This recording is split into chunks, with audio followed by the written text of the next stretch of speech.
may see, as the economy reopens, we may see a burst of spending. We don't know this, but many are monitoring for that. If the economy reopens, there's quite a lot of savings on people's balance sheet. There's monetary policy, there's fiscal policy. You could see strong spending growth, and there could be some upward pressure on prices there. Again, though, my expectation would be that will be neither large nor sustained. We have had inflation dynamics in our economy for, as I mentioned, 3 decades, which consist of a very flat Phillips curve, meaning a weak relationship between high resource utilization, low unemployment, and inflation, but also low persistence of inflation critically. If you go back to when you and I were in college, you had a steep Phillips curve, but you also had the situation where if inflation went up, it would stay up because expectations were not anchored. And so people would expect inflation, and that would make it go up, mean that it went up. So we have very low persistence and a very flat Phillips curve. Now, those things are not permanent. Nothing in the economy is really permanent. It will evolve over time. Inflation dynamics will evolve, but it's hard to make the case why they would evolve very suddenly in this current situation. So the last thing I'll say is you asked about actual inflation. So in fact, if you look at I described our new framework and our guidance, in major part, we are looking at actual inflation. We want to see actual inflation. And part of the reason for that is all during the long expansion, many of us, and that includes me, were writing down a return to 2% inflation and maybe a mild overshoot year after year after year. And year after year after year, inflation fell short of that. So we have tied ourselves to realizing actual inflation, for example. That's the way our rate guidance works. Is we'd have to see inflation reach 2%, not in a forecast, but actually. So we are looking for actual inflation. The last thing I'll say is, of course, if contrary to expectations, inflation expectations were to move up in a troubling manner, and that were to be sustained, or if inflation were to be at troubling levels and that were to be sustained, then we have the tools to address that, and we will, of course, use them. Sir Powell, you rightly talked about, and I think it's so important, the central role that health played in both precipitating this recession and the role that it's going to play in the recovery. And as you think about all the data that you look at and the changing nature of this recession, are there specific health indicators that you are looking at, your colleagues are looking at, as new indicators, leading indicators of where the economy is structurally in the recovery? Well, yes. I think like many people, we're doing what other people are doing, which is trying to learn as much as possible about pandemics and the spread of COVID. And we talk to a lot of experts. Our staff are very plugged into outside experts, and we all read a lot. And I think it's just a very different kind of set of data that we're looking at. It's a very broad set of data. And we've been learning, of course. So we saw the first, the initial impact in March and April when the economy was largely shut down, set all kinds of records for a decline in employment and in economic activity. Then we had a spike in the South and the West in the summer. And, I think many of us were looking at that and thinking, oh, that'll leave a real mark on economic activity. And it was much less than expected. So as we've gone through and then the one in the fall, we expected a spike.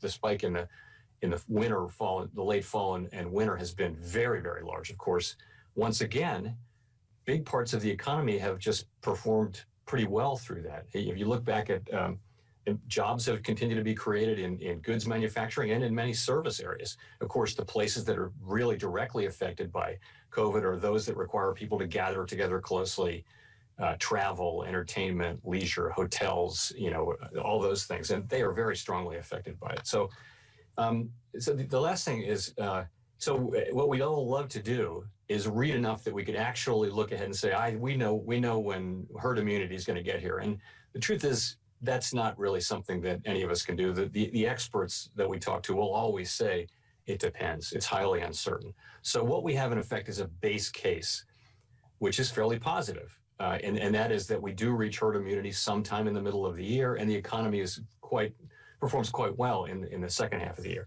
But, Our job, though, is not to replace Dr. Fauci. It really is to understand the implications for the economy. And in this particular case, the risks seem to be to the downside from a slower rollout of the vaccination or a less successful rollout of vaccination or from the new strains. So we monitor all of that, and I think our view is that we need to guard against those downside risks and make sure that we don't move to modify our policy. In other words, to even think about withdrawing policy support until we see that we're really through the pandemic, because there's just so much uncertainty, and it's a case where really a typical risk management approach to monetary policy, where you're looking at the base case, but you're actually managing to where the risks lie, which in this case we think are the downside.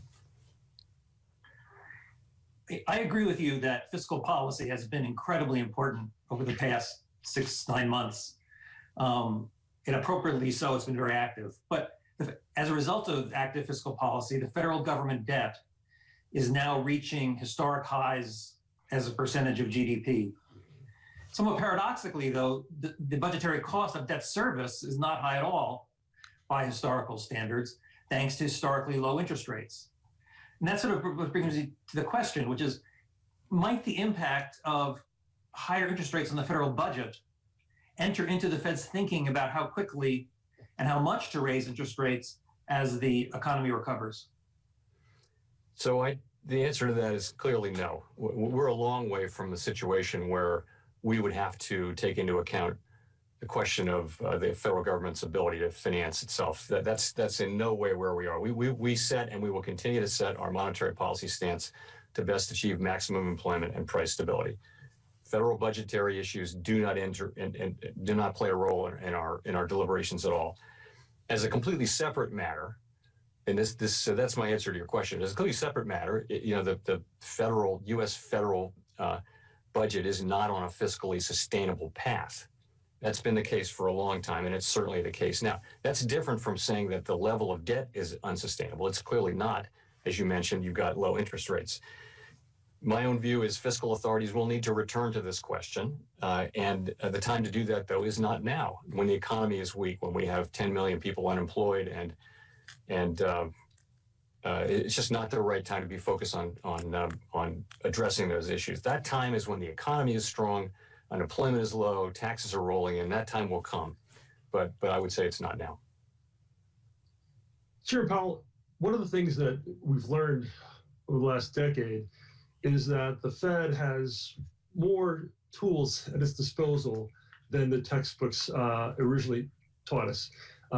During the financial crisis, as interest rates approached zero, people thought that the Fed was going to be sort of out of ammunition, and clearly the Fed has shown that it's not out of ammunition. As you think about this important point you've made about the growing disparities in the labor market, certainly returning to full employment and the strategy you outlined for allowing the economy to run at full employment is one way of addressing those disparities.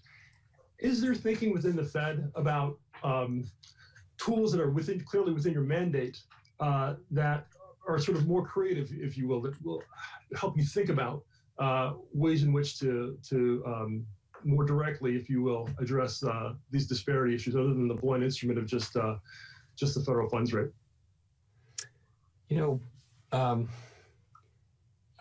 So we're an unusual organization because we have a very specific mandate and very powerful tools, important mandate, and we have this grant of independence, meaning that that under current law, our decisions can't be reversed, and we have long terms, and they're not synchronized with election cycles or anything like that. So, and that should be a rare in a healthy functioning democracy. That should be rare because most things should be subjected to to regular popular democracy, because of our unusual nature, of course, we work really hard to be transparent and find accountability and therefore democratic legitimacy. It's very important that we do that. But I think given our precious independence, which allows us to do things without regard to politics and without regard to political cycles, I think people generally understand that's a good thing, that's an institutional arrangement that has served the public well. But the other side of that is we do not seek to venture into what is effectively fiscal policy. When you're talking about targeting groups who are very needy, very worthy, and targeting them with resources, that's fiscal policy. That's what you're elected to do. Nobody elected us.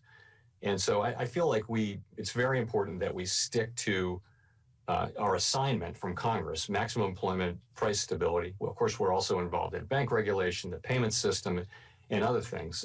But I do think the tools you describe really are tools of fiscal policy specifically. And we do not seek them. I mean, I think we should stick with what we're doing and let the fiscal authorities do what they do. It's a very important point you made. I asked the question as a teacher because I think it's important for people to understand the distinction between what the Fed does and what other people might like the Fed to do. Very important. I agree, Peter. Since you brought up the issue of transparency, I'd love to ask a question about that. Now, transparency is obviously something that can have different degrees, and everybody's in favor of transparency. But some people take transparency to a very far extreme. I mean, the most extreme case I can think of is Ray Dalio's firm that literally has every conversation recorded and posted so everybody can see everybody talking to everybody else. I presume you wouldn't want that degree of transparency at the Fed. I've wondered, in talking to former Federal Reserve governors, whether the transparency rules have gone too far in some cases to make it hard for governors to have informal meetings among themselves. Do you think it's in some dimensions maybe we've gone too far in requiring transparency, and therefore making it hard for the Fed to have private conversations? I guess I would say it this way. There are some aspects of the transparency scheme broadly that are if I had a blank sheet of paper, I wouldn't do them that way. And you mentioned government in the sunshine, and we can only have a certain number of governors, and so that's not great. And actually, we got a waiver of that during the acute phase of the crisis. We got a legal waiver in the first CARES Act. So, and that enabled us to not have to worry about that, be able to talk. So I do think that is challenging. You know, if for the 6 governors to have lunch together, we have to just be super careful. And it's like, anyway, but I will say that by and large, I think the transparency, the move to far greater transparency really over the last almost 30 years now, high 20s, has really served the public well and is appropriate in our system of government. You know, we are so transparent now, and by the way, we keep finding new ways to be transparent, and I think it works. You know, we're very focused on my colleagues and I are on engaging with those who have oversight over us in our form of government. And that's the legislature in our form of government. In many others, it's the finance ministry. But here, that's who has oversight. So we're up there a lot. That's more transparency, more press conferences, more reports. And I think it generally has been a very successful program. That's not to say, though, as you point out, that there are a couple of things that I would, in the dark of night or otherwise, be willing to change. Sure, Paul, I'd like to talk for a second about the global economy. Every central bank has its particular mandate and is, of course, focused on doing the best to fulfill that mandate for its domestic economy. But central banks are also in constant communication with one another to make sure that we're doing things in a way that doesn't undermine kind of global prosperity. Could you talk a bit about anything you can share with us about how you're thinking about global policy coordination at the moment, and maybe at a more personal level, how challenging is that at the moment, given that you're not seeing your colleagues in person? So I didn't, until I became chair, I didn't realize how much of the job or how much time is invested in developing those relationships and in being in regular communication with other central bankers and other policymakers around the world. It really is. It's very important, and you saw, and as the COVID event really demonstrated, these developments, economic and financial market developments, they often have global implications. And so, the channels that we develop during more peaceful times become very, very important. So, and that means but you're right. We go to Basel 6 times a year for maybe 3-4 days. And meet, and there are a lot of one-on-one smaller meetings, and then there are group meetings, and it's just extremely useful to hear from other central bankers what really is happening, what really are their concerns. And it does inform our understanding of what may happen with our economy. And as I mentioned, it really puts us in a situation where when things go wrong, we know each other and we can talk on the phone, which we did a lot. And so we're still having all those Basel calls and other calls, G7, G20 calls. They're all calls now. They're not meetings. And, because you sort of have a stored up amount of goodwill and knowledge of each other, and we're still doing that. And it's still effective, I would say. But yes, it's not the same. The difference is you can have the Basel meetings on the telephone, but you won't have the time having lunch and just seeing each other in the halls and that kind of thing for 3 days. So it's a very important aspect, and I think the activities really do help us do our jobs better in serving the American public. After the Great Recession and the pandemic recession that we're just getting out of now, the Fed balance sheet is vastly different, much larger than it was, say, 15 years ago. Now, I know this is not the time to shrink it. You're not. But look at past the current crisis and look ahead where we might be 15 years from now. Do you envision the Fed going back to a smaller balance sheet, having a more modest role in financial markets as it did in the past? Or do you think we're in a new world where this expanded balance sheet is a permanent fixture of the financial system? I do want to begin by agreeing with your first point, which is the economy is far away from maximum employment and stable prices, and the balance sheet will be the size that it needs to be to provide support to the economy. And as you know, we're currently buying assets, and it's a key part of what we're doing in providing overall accommodation to the economy. That is our focus. We're not thinking about shrinking the balance sheet, just to be clear. I just want to make sure that that's out there. But to get to your real question, in the long run, our balance sheet will be no larger than it needs to be to meet the demand for our liabilities and allow us to implement monetary policy effectively and efficiently. So it really is, in the long run, it's demand for our liabilities, which are the two biggest of which are currency and reserves. So when we buy assets, we're really thinking about buying assets. But when the pool of assets declines over many years, as it did after the global financial crisis, it really is the public's demand for our liabilities. So we will return to a place gradually with tons of transparency and not beginning anytime soon, to a place where really the size of our balance sheet is set by the public's demand for our liabilities. It won't be the $20 billion balance sheet that we had in 2005.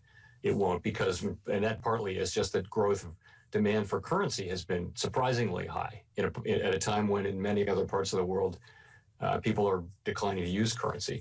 Demand for reserves, though, reserves are the most liquid asset, and they're in high demand for banks to meet their liquidity requirements and payment utilities and all that. So the longer run, though, so we will get back to that, and we did ultimately do that after the global financial crisis. We froze the size of the balance sheet in 2014, and then as the economy grows, the balance sheet shrinks as a percent of GDP. In addition, reserves decline as currency and other liabilities sort of organically grow. So, but again, these are longer term.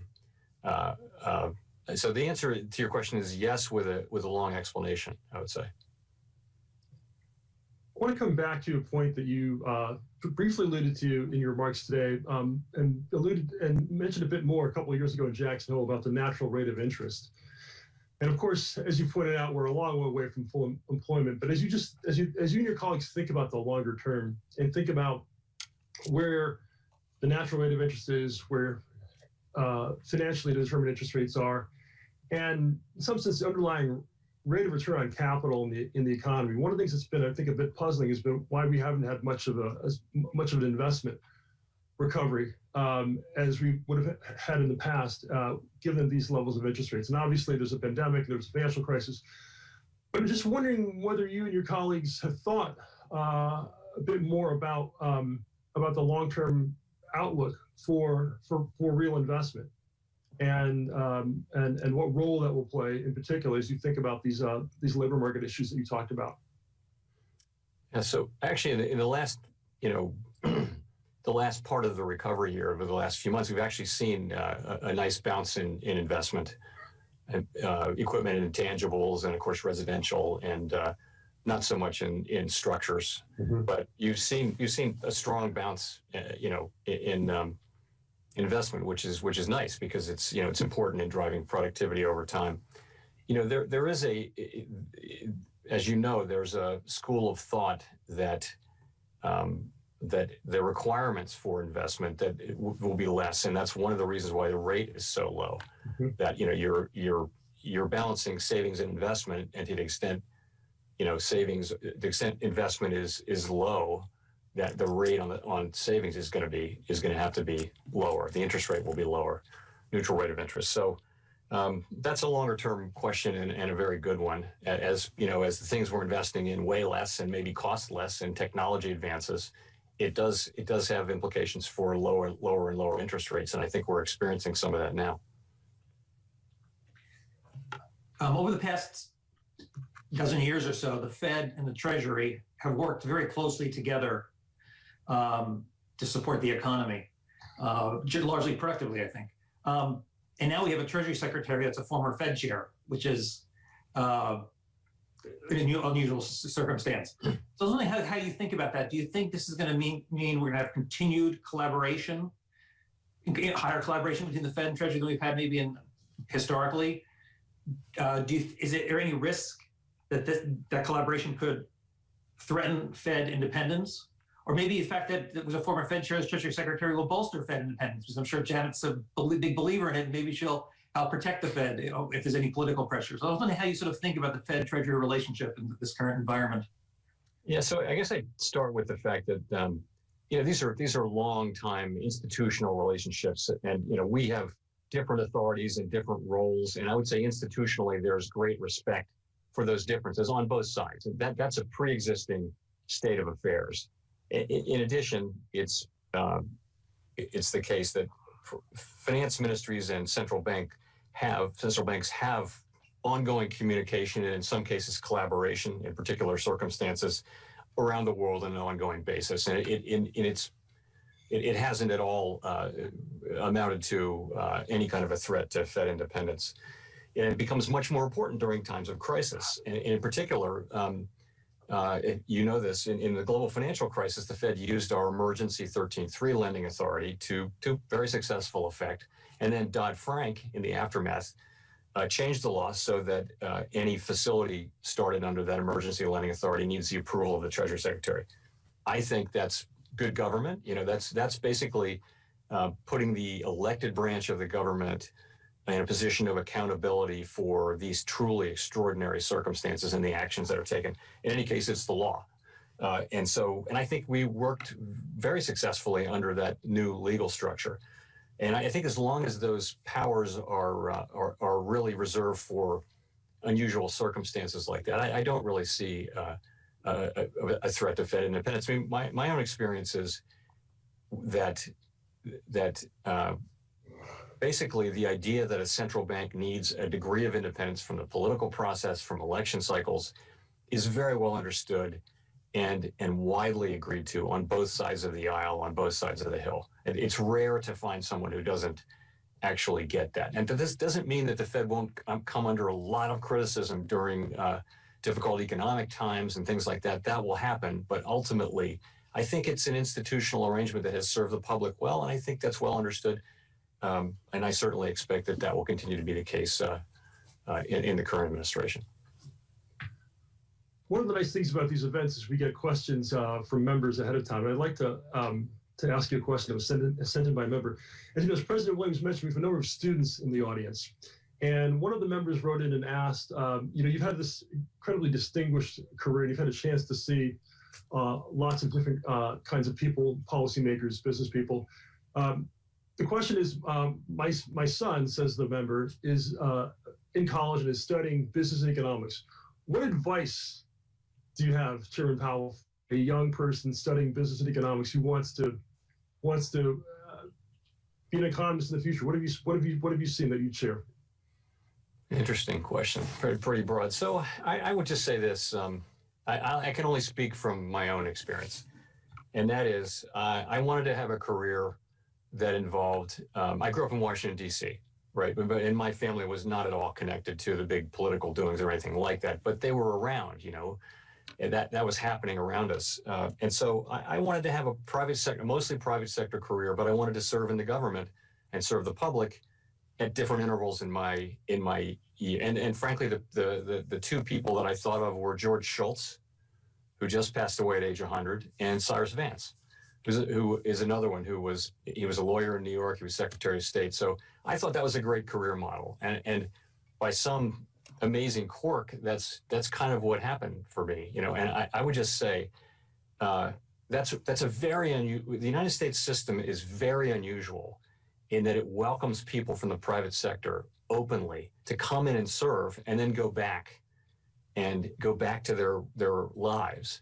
In most, democracies, parliamentary democracies, you either have a career in public service, which is great. They're great public servants, but you don't have so many cases of people wanting to come in and serve for 3 or 4 years. So, and I think that adds a perspective and keeps the government more grounded in what's going on out there. Of course, I would think that, but I think that's the advice is consider. Don't just consider the advancement of your own career, but consider how you can also do public service. And that's one thing I would certainly. The second thing is think big.